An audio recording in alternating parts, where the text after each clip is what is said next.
Alhamdulillah. Alhamdulillah. Wassalatu wassalamu ala Rasulillah.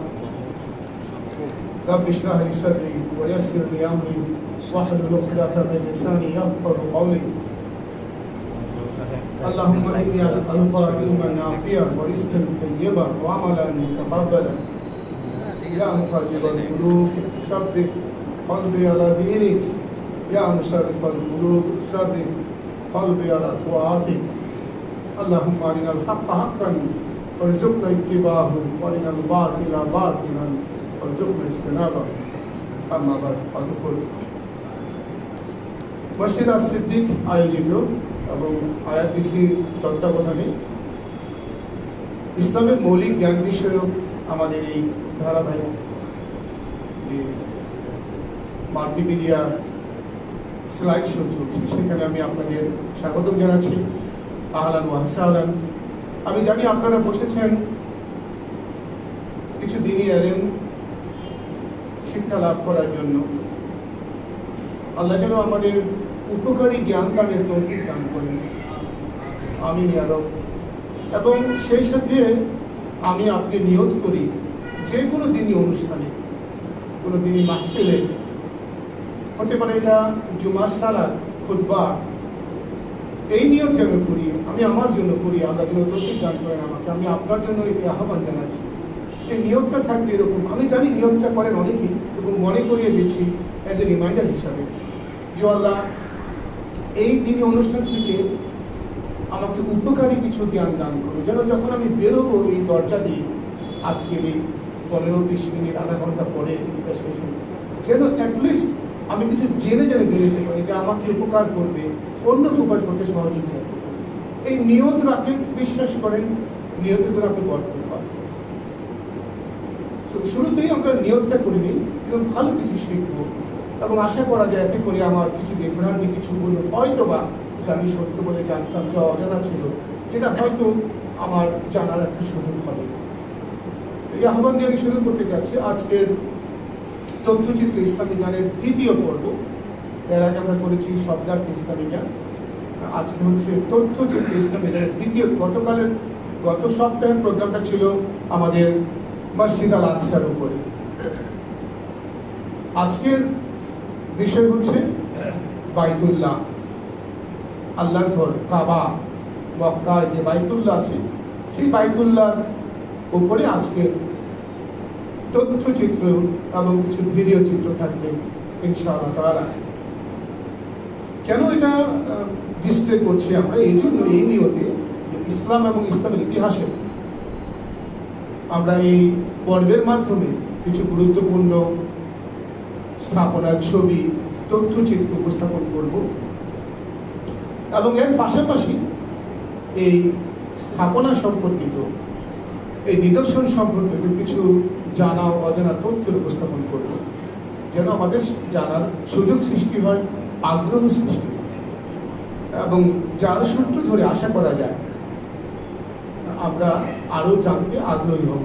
আমার তাওফিক ইল্লা বিল্লাহ। আমি আবার আপনাদের শুকরিয়া আদায় করি।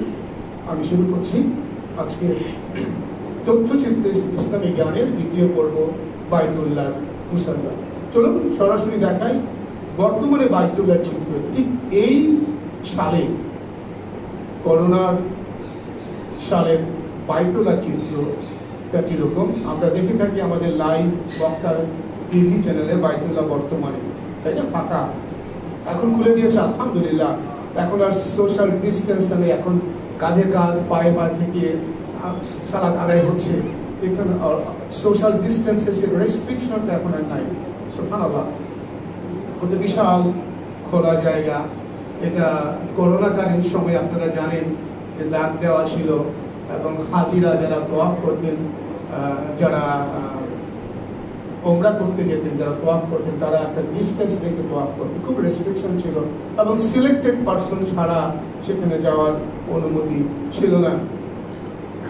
তো আমরা একটু আস্তে আস্তে পিছনের দিকে দৃশ্যে যাই যে বাইতুল্লাহ এই তো বর্তমান চিত্র, আগে কেমন দেখতে ছিল। আমরা লেটস গো ব্যাক, আমরা অতীতে ফিরে যাই। কিছু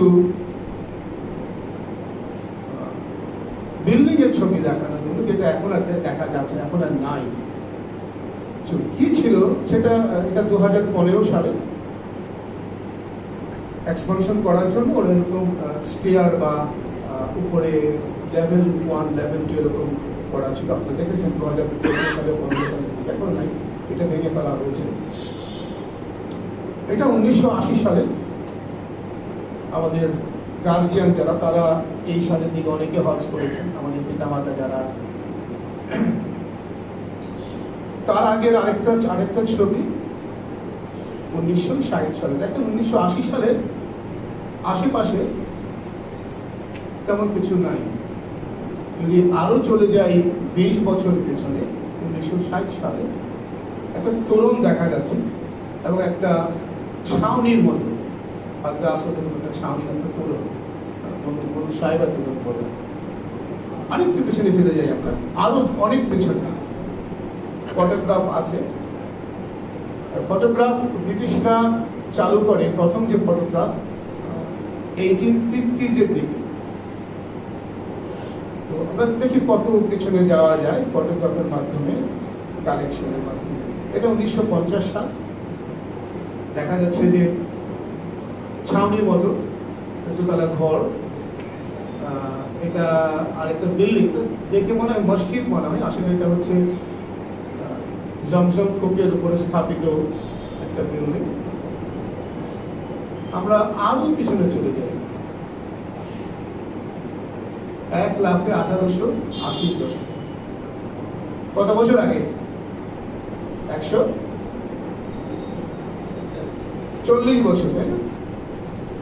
তাই তো, 1880 আর 2020, 140 বছর, প্রায় 150 বছর ধরা যায় আগেকার ছবি, ফটোগ্রাফ। আচ্ছা, এইবার এখানে আমরা একটু থামি, একটু পজ দিই। এই যে এত এত ছোট ছোট সামনে বিল্ডিং, তারপরে নাকি গম্বুজের মতো, এই যে এই বিল্ডিং বা স্থাপনাগুলো বা এগুলো কিসের? মাযহাবের, মানে মাযহাব বলতে মানে আলাদা জায়গা ছিল। আর কোনো তথ্য কেউ জানেন? জি জি জি জি, ঠিক বলেছেন।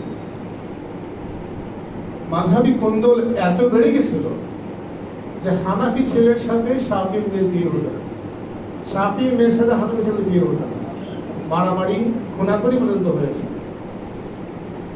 সেটা কিন্তু হয় নাই 1880 বছর, তারও অনেক আগে, তারও প্রায় 400 বছর আগে হয়েছে।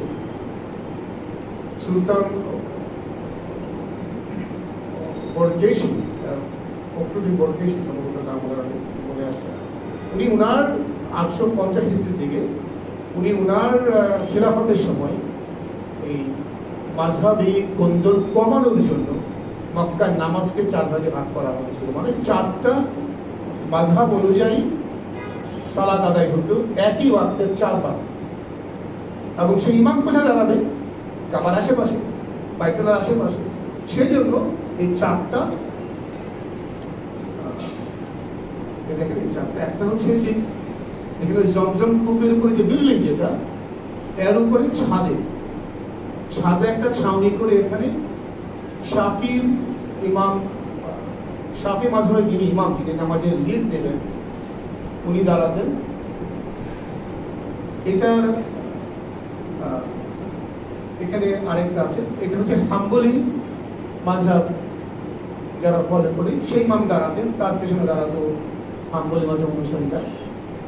এদিকে এই ছোট্ট যে ছাউনি আছে, এখানে দাঁড়াতো মালিকি মাযহাবের ইমাম, এবং তার পেছনে দাঁড়াতো মালিকি মাযহাব যারা ফলো করে। এবং এই যে দোতলা সবচেয়ে বড় যেটা ছিল, এগুলো হানাফি মাযহাব যারা ফলো করে, তাদের ইমাম দাঁড়াতেন এবং তার পিছনে দাঁড়াতেন মুসল্লিরা। ঠিক বলেছেন, এই 4টি ঘর হলো 4 মাযহাবের জন্য নির্মিত, 4টি মুসাল্লা, দাঁড়াবার স্থান। যেমন আমরা জায়নামাজ বলি না, জায়নামাজ কিন্তু এটা উর্দু ফার্সি শব্দ, আরবিতে কি বলে জানেন? আমাকে মুসাল্লা বলে, মুসাল্লা নিয়ে আসে, যেখানে দাঁড়াবে, নামাজ পড়াবে। ইমাম যে জায়গায় দাঁড়াতে এটাকে মুসাল্লা বলা হয় আর কি। মুসাল্লা হিসাবে মুসাল্লা দাঁড়াবে রোদ থেকে বাঁচার জন্য একটা ছাউনি করা হয়েছিল আর চিহ্নিত করার জন্য এই জায়গায় এসে ইমাম দাঁড়াবে। যে 801 খ্রিস্টাব্দে সুলতান পরবিন বরকুক শর্তি সেটি নির্মাণ করেছে, উনি বাধ্য হয়েছিল নির্মাণ করতে, কুন্দল থামাতে পারছিলেন না। এক আল্লাহ, এক নবী, উনি 4 ভাগে ভাগ করতে বাধ্য হয়েছিল। মক্কার সালাতে 4 ভাগে ভাগ করে, এটা কিন্তু ঘটেনি, মদিনাতে ঘটে নাই, কিন্তু এটা মক্কায় ঘটেছে, মদিনায় এটা হয়নি যতটুকু জানা যায়। এবং এই একটু বড় করে দেখায়, এটা মাকামে হানাফি, মাকামে মালিকি, মাকামে শাফি, মাকামে হাম্বলি। আর এই যে বিল্ডিংটা, এটা জমজম কবির উপরে স্থাপিত বিল্ডিং। এটা একটা তোরণ, একটা দরজার মতো, বনু সাইবার তোরণ নামে পরিচিত। আর ওই যে পিছনে এটা মাকাম ইব্রাহিমের উপরে, এখন তো খোলা, তাই না? মাকাম ইব্রাহিম যেখানে পাথরটা দেওয়া আছে খোলা না, আগে উপরে একটা ইয়া ছিল, এটা ছিল প্রায় 1960 সাল পর্যন্ত ছিল এই ছাউনিটা, পরে ভেঙে ফেলা হয়। আর পিছনে যে দুটো গম্বুজ দেখা যাচ্ছে, এগুলো সে স্টোর রুম ছিল, কাব্যতায় বলা হয়। স্টোর রুম বলতে হাজিদেরকে পানি পান করানো, সে বদনা, পাটি, এগুলি কার্পেট এগুলি রাখা হতো, কাব্যতায় বলা হয় আর কি।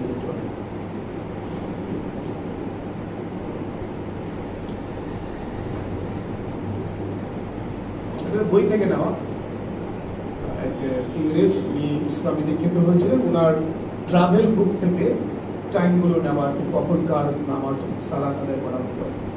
তো সালাতের ক্ষেত্রে মাগরিব ছাড়া বাকি যে 4 ওয়াক্ত আছে, ফজরের, জোহরের, আসরের, এশার, এই 4 ওয়াক্ত সালাত সবার আগে কারা পড়তেন জানেন?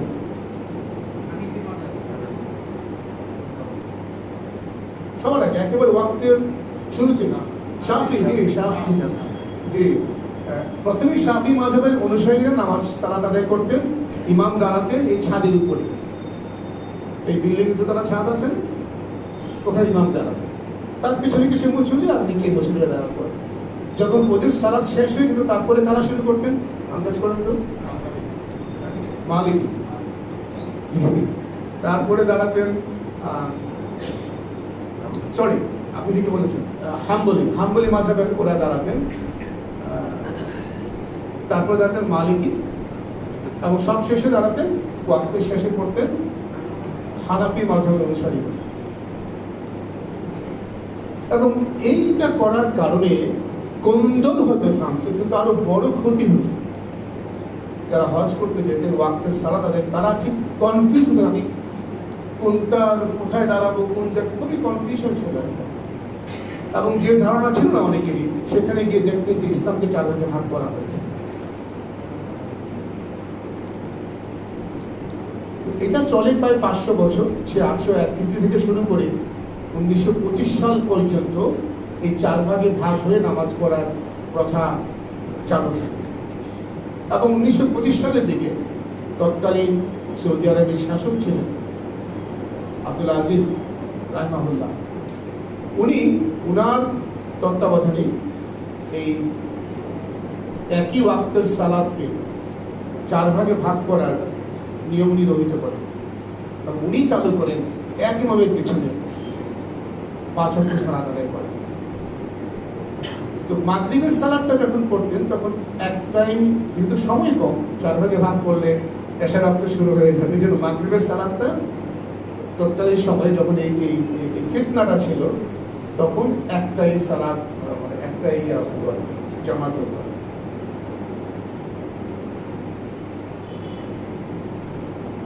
ইবনে জুবায়ের, উনি স্প্যানিশ ট্রাভেলার ছিলেন, উনি হজ করতে যান রমাদান মাসে 1184 সালে, এবং উনি যে বই লিখে যান, ওনার ট্রাভেলের বিস্তারিত বর্ণনা, সেই বর্ণনা লিখে গেছেন ওনার কষ্টের কথা, দুঃখের কথা, আক্ষেপের কথা।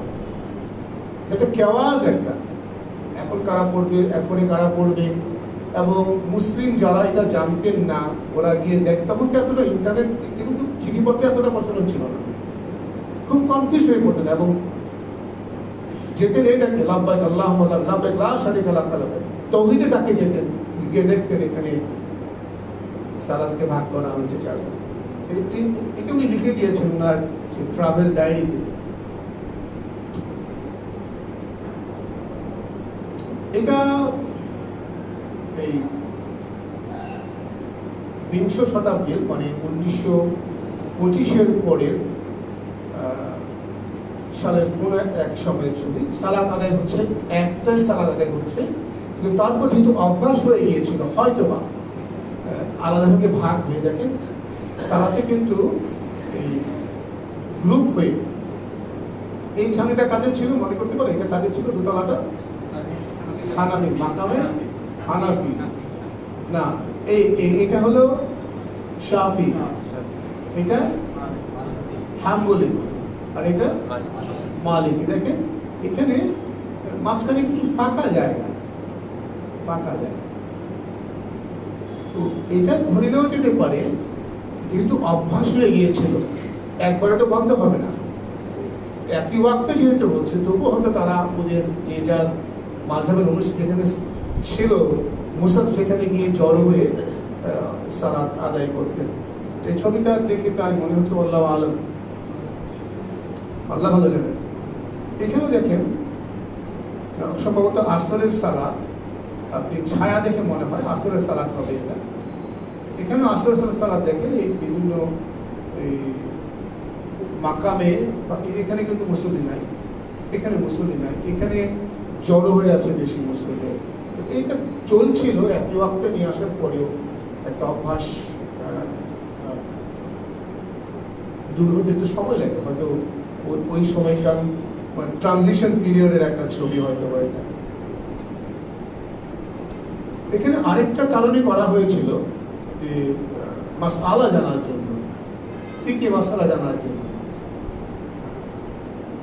যারা যান হজ করতে, হাজিরা যারা উমরা করতে যান, তারা প্রশ্ন যখন থাকে তখন যেন বুঝতে সুবিধা হয় যে উনি যদি হানাফি মাযহাবের অনুসারী হন তো হানাফি স্কলার কোথায় বসে, তখন তিনি গিয়ে সেই হানাফির এই মাকামে গিয়ে ওখানে দার্স করতে, হয়তো বা দার্স করছে এখানে বা কোনো ফিকহি মাসআলার উত্তর দেওয়া হচ্ছে, তো সেখানে গিয়ে ওনারা জিজ্ঞেস করতেন ইমামকে, ওস্তাদকে, শায়েখকে যে আমাদের হানাফি মাযহাব মতো, আমাদের মালিকি মাযহাব মতো, আমাদের হাম্বলি মাযহাব মতো আপনি উত্তরটা বলে দেন।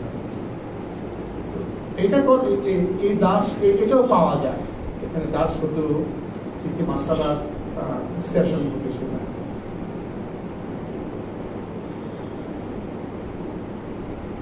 এটা 1950-এর দিকে 41 সালে বন্যা হয়েছিল, সেই বন্যার পানি, এটা 37 সালের ছবি।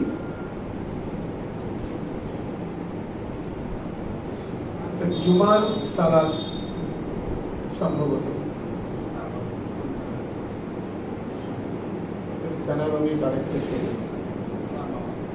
আচ্ছা, এবার একটা প্রশ্ন, এটা এই বিল্ডিং যেটা ছিল জমজম কবির উপরে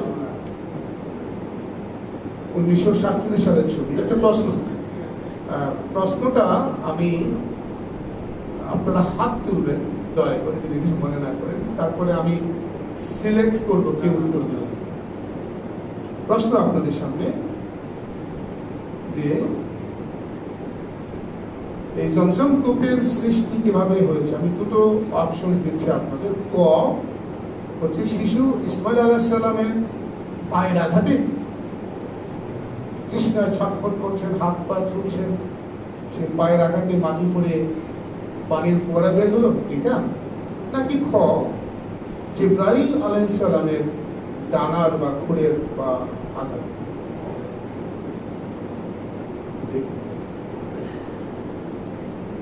যে আমাদের গেঞ্জি পরা যিনি আছেন, যে আপনি বলুন। আচ্ছা, আপনি কি মনে করেন? ডানার আঘাত, কিন্তু আপনি ক। আমি আপনাদের জন্য বড় হয়েছি, আমি এটা শুনে বড় হয়েছি, এটা আমি জানতাম যে জিবরাইল আলাইহিস সালাম ইসমাঈল আলাইহিস সালাম এই যে পা ছটফট করতেছেন, পায়ের আঘাতে মাটি করে বের হয়েছে। আমি এটা জেনে বলা হয়েছে, কিন্তু আসলে এর কোনো সঠিক ভিত্তি নাই। সঠিক যেটা দলিল যে আল্লাহর আদেশে জিবরাইল আলাইহিস সালাম অবতরণ করলেন এবং দুটো রেওয়ায়াত পাওয়া যায়, ওনার ডানার আঘাতে বা খোরের আঘাতে উনি আঘাত করেন, মাটি ফুলে তখন পানি আসা শুরু হয়। তখন মা হাজারা করেন কি, ওই চারদিকে বালু বা পাথর দিয়ে উনি ভাবছে, বলছেন জমজম। জমজম অর্থ কি জানেন? থামো থামো, স্টপ স্টপ, এই পানি তুমি থামো থামো। সে থেকে নামটা জমজম হয়ে যায়।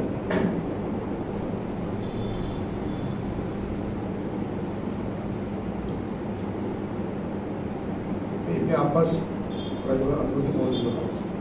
এটা মাকাম ইব্রাহিম, যেটা ভাঙা হয় 60 সালের দিকে, আর ধনী সাহেবা আরো কিছু পুরনো ছবি দেখাচ্ছে আপনাদের এখানে। এগুলো সব ইন্টারনেটে অ্যাভেলেবল, প্রচুর আছে। আমি সেখান থেকে কালেক্ট করে একটা কম্পাইলেশন করার।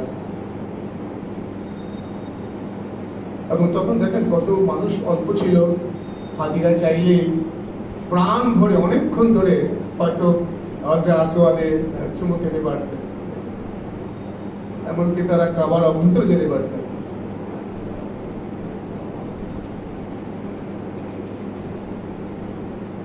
এটা মাকামে হানাফির বিল্ডিংটা দেখা যাচ্ছে ওদিকে। আপনি কি জানেন তখন কিন্তু ইয়া ছিল, গ্রাভেল ছিল, মানে বালু ছিল, নুড়ি পাথরের মতো ছিল। আমাদের মধ্যে এরকম সিমেন্টে বা মার্বেল করা বা একটা পরিষ্কার।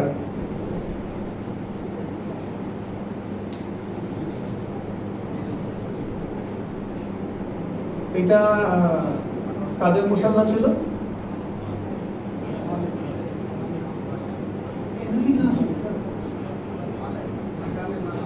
এটা হচ্ছে মালিকি, আর এটা দোতলাটা ছিল হানাফির, এটা হচ্ছে মালিক।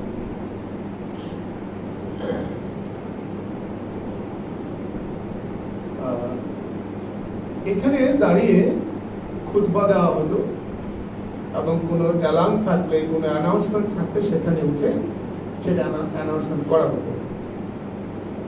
এখন এই টাইপের কিছু একটা আছে, উপরে উঠে গিয়ে কিন্তু উনি খুতবা দেন। মক্কার ইমাম দিনের জুমাবারে আপনারা দেখেছেন। এটা 1954 সালে, এবং তখনও ছিল।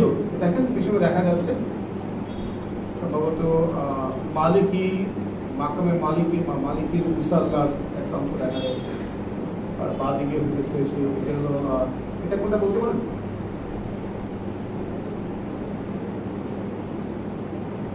এটা কোনটার উপরে ছিল?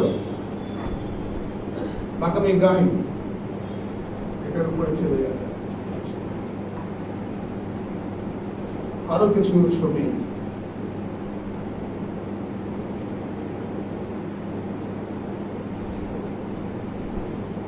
এটা গিলাফ পরিবর্তন করার সময়, তখনকার সময় তোলার ছবি। দেখেন বাইতুল্লাহর ছাদে অনেক মুসল্লিরা উঠেছে গিলাফ পরিবর্তন করার কাজে।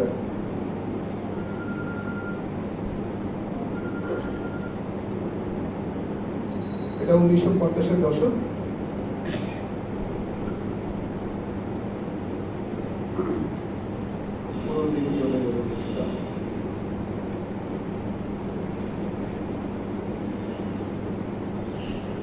আচ্ছা, এগুলি ভাঙা হয় 1954 থেকে 55 থেকে 61, এই 5-6 বছর সময়ের ভিতরে এক এক করে ভাঙা হয় এই মুসাল্লাগুলো।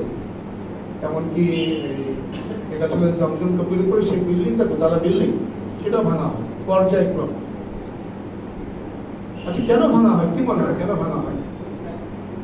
কাদের সুবিধার্থে? কি কারণে? কি মনে হয় আপনাদের? জি, আপনি কি বলবেন কেন এগুলি ভাঙা হয়েছে? জি, আপনি কি বলবেন কেন ভাঙা? আপনার কাছে কি মনে, কেন ভাঙা হয়েছে এগুলো? এত সুন্দর সুন্দর স্ত্রিয়া ছিল, মুসল্লা ছিল। জি, নামাজ পড়তো। জি জি, জি, কেন ভাঙা হয়েছে? জি ভাই, আপনি বলেন তো। আচ্ছা, জি জি জি, তোমরা এখন তোমরা পৃথক হয়েও না, জি না। এটা তো 1925 থেকে কিন্তু আর আলাদা জামাত হয় নাই, একসাথে হচ্ছিল। তারপরে কিন্তু 2025 থেকে প্রায় 1925 থেকে 1955 প্রায় 30 বছর ছিল, তারপরে ভাঙা হয়েছে। ফুটকেন্দ্র ভাঙা নেই, গ্র্যাজুয়ালি ভাঙা হয়েছে। কেন ভাঙা হয়েছে? এক, তাদের সুবিধার জন্য, হাজিদের সুবিধার জন্য, এবার স্থান সংকুলান, উম্মার সুবিধার জন্য ভাঙা হয়েছে এক এক করে।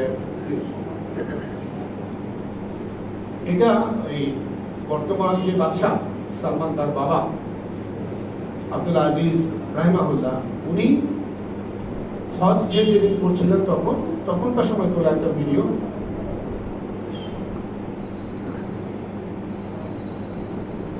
এবং সেই ভিডিওতে পরবর্তী সময় দেখা গেল এটাকে ভাঙা হচ্ছে। দেখেন, এটা জমজম কবির উপর স্থাপিত যে বিল্ডিং দেখুন, সেটা ভাঙা হচ্ছে।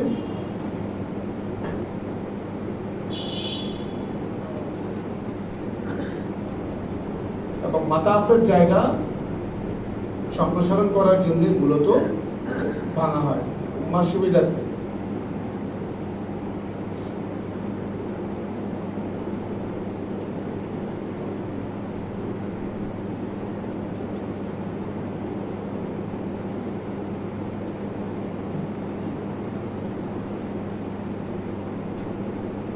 ওইটা 50-এর দশক, মানে প্রায় 60 বা 1960 সালের দিকে ভাঙার পরে এই জায়গাটা বাইতুল্লাহর চারপাশে জায়গাটা।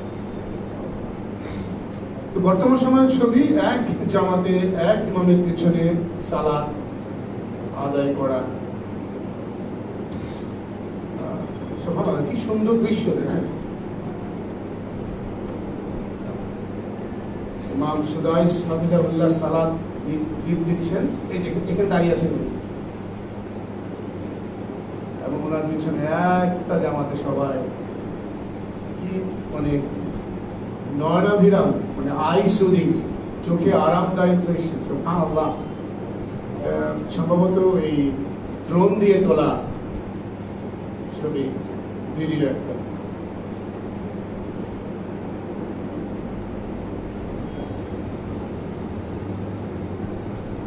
বাইতুল্লাহর ছাদ দেখা যাচ্ছে।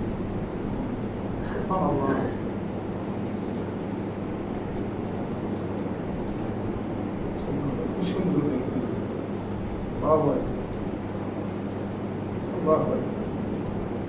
আল্লাহর কাছে তৌফিক চাচ্ছি আমি, আমার জন্য, আপনাদের সবার জন্য, যেন আমাদের আবার গিয়ে যান সেই বাইতুল্লাহ হজে বা ওমরাহ। আমিন ইয়া রাব।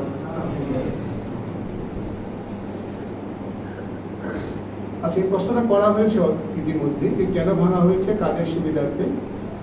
হাজিদের তোয়াফের সুবিধার্থে, স্থান সংকলনের জন্য, মুসলিম উম্মার সুবিধার্থে ভাঙা হয়েছে।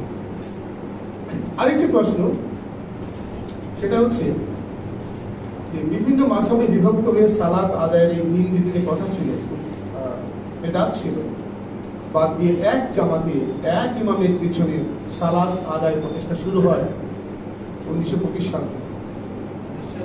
1925 সাল থেকে শুরু হয় এক জামাতে, আব্দুল আজিজ রহমতুল্লাহ আলাইহির লিডারশিপ।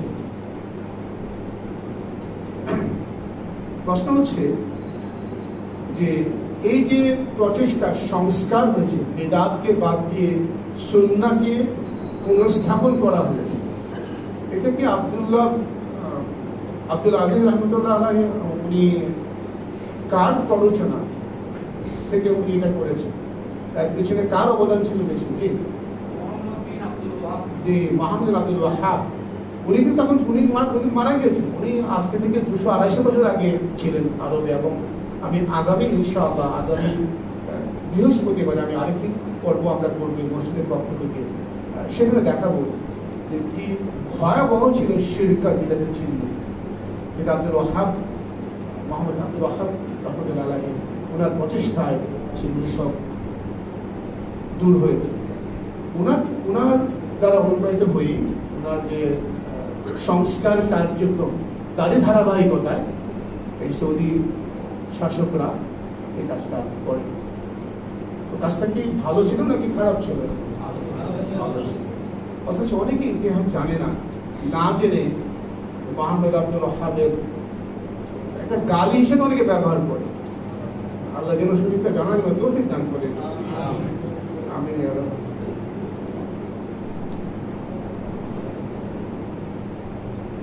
এটা একটা রেকর্ডিং, মক্কার এক ইমাম, ওনার শোনা, ওনার তেলাওয়াতকৃত আমি একটা রেকর্ডিং শোনাচ্ছি আপনাদের। প্রায় 133 না তারও আগে, 140-45 হিজরি আগে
যেটা তেলাওয়াতটা,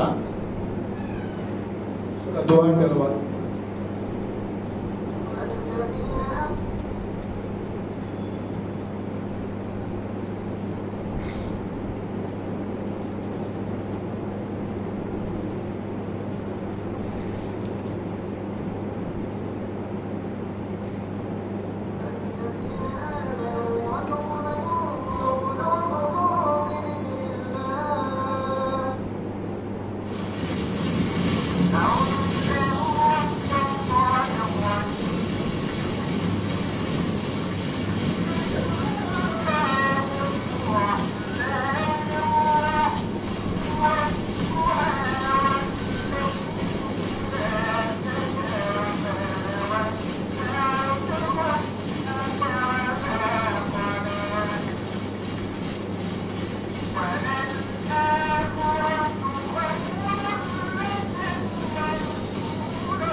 এবং এটা চলার সময়, তৎকালীন সময়ে 1885 সালের হজের কিছু ছবিও দেখানো হয়েছে, আপনারা দেখতে যাচ্ছেন। এবং একসময় মুসলিমরা কাবার অভ্যন্তরে প্রবেশ করতে পারতেন। এখন চলুন দেখি, আপনারা দেখেছেন হয়তো ইউটিউব ভিডিওতে বা অন্য কোনো চ্যানেলে দেখেছেন যে কাবার অভ্যন্তরের ছবি, বাইতুল্লাহর অভ্যন্তরের ছবি।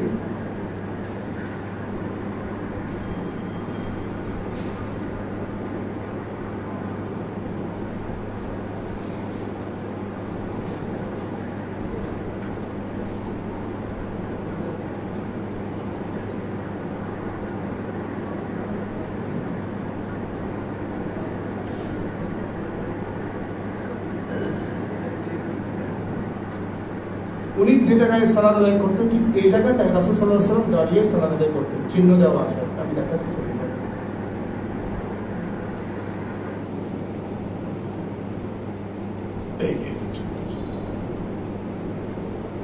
আচ্ছা, বাইতুল্লাহর ভিতরে যদি আমরা সুযোগ পাইলাম, ধরুন আমরা সুযোগ পেলাম একটা, কোন দিকে নামাজ পড়বো বাইতুল্লাহর ভিতরে? চারিদিকে, চারিদিকেই সালাত আদায় করা যায়।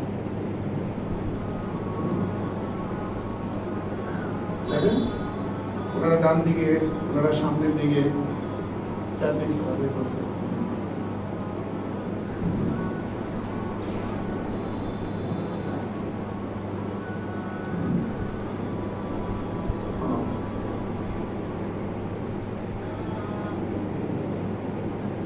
এই জায়গাটা মার্কিং অন দ্য ফ্লোর, এটা দেখাচ্ছে এখানে রাসূল সাল্লাল্লাহু আলাইহি ওয়াসাল্লাম দাঁড়িয়ে সালাত আদায় করতেন, সেটাকে চিহ্ন দেওয়া আছে। আর এগুলো হচ্ছে বিভিন্ন বাতি, সেই তৎকালীন সময় থেকে রাসূল সাল্লাল্লাহু আলাইহি ওয়াসাল্লাম বা তার আগের সময় থেকে হয়তো ভিতরে বাতি জ্বালানোর জন্য বিভিন্ন যে খুবই বাতি ছিল সেগুলো এখন রেখে দেওয়া আছে। এটা হলো ছাদে ওঠার জন্য দরজা। আর এগুলো হলো রুকুন ইয়ামিনী, যেখানে আমরা দোয়াটা করি, রব্বানা আতিনা ফিদ দুনিয়া হাসানাহ ওয়া ফিল আখিরাতি হাসানাহ ওয়া কিনা আযাবান্নার। রুকুন ইয়ামিনী কে হাজরা আসর পর্যন্ত জায়গাটা, এটা এই সেই কর্নার। এই ছিল আজকের বক্তব্য, আজকের কাবার সংক্রান্ত, বাইতুল্লাহ মুসাফা সংক্রান্ত বক্তব্য। আমি যদি কিছু ভুল বলে থাকি এটা আমার ব্যর্থতা, এটা আমার ভুল, এসে শয়তানের পক্ষ থেকে বলে আমি মনে করি। আর যদি ভালো কিছু বলে থাকি সেটা আল্লাহর পক্ষ থেকে, আমি চাই আমার জন্য, আপনার জন্য ভালো কিছু বলার, ভালো কিছু মেনে চলার।